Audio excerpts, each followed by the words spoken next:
Le start-up sono, direi, motivo di sviluppo, di crescita in un paese come il nostro, dove la piccola impresa è la maggioranza dell'imprenditoria italiana.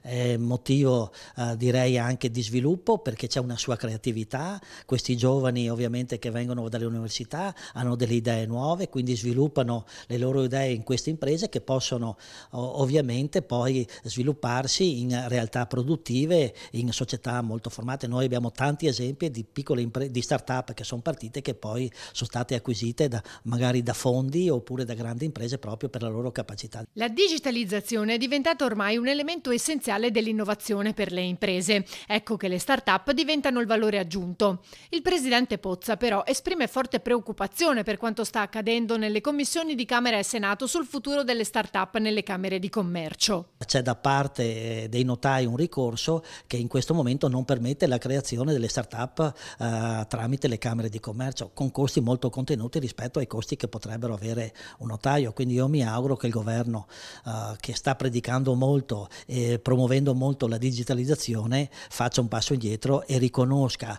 anche e continui a riconoscere alle Camere di Commercio questa possibilità di iscrivere le imprese con solo costi di segreteria e soprattutto con una velocità, direi, perché quando tu vieni con la digitalizzazione, come si è detto prima, in pochi minuti si ha l'iscrizione di un'azienda, che ricordo, se l'iscrizione è fatta in Camera di Commercio, come si è fatta da un notaio. Solo che i costi sarebbero decisamente diversi, il che non è poco per un giovane che sta decidendo di entrare in questo mondo. Io ho dei casi, insomma, vedo quando vengono in iscrizione in Camera di Commercio, mi dicono: sono stato da notaio, ma è venuto un preventivo molto importante. Qui da noi il diritto di segreteria sono qualche centinaia di euro e nulla di più, quindi è un servizio che lo Stato mette a disposizione e dovrebbe mantenere, altrimenti i nostri giorni scappano. Allora è inutile lamentare che vanno via all'estero, teniamoli qui, ma teniamoli qui proprio perché lo Stato ti permette di rimanere qui, altrimenti la mano destra non sa quello che fa la mano sinistra. Predichiamo bene ma ragioniamo male, e questo non va bene.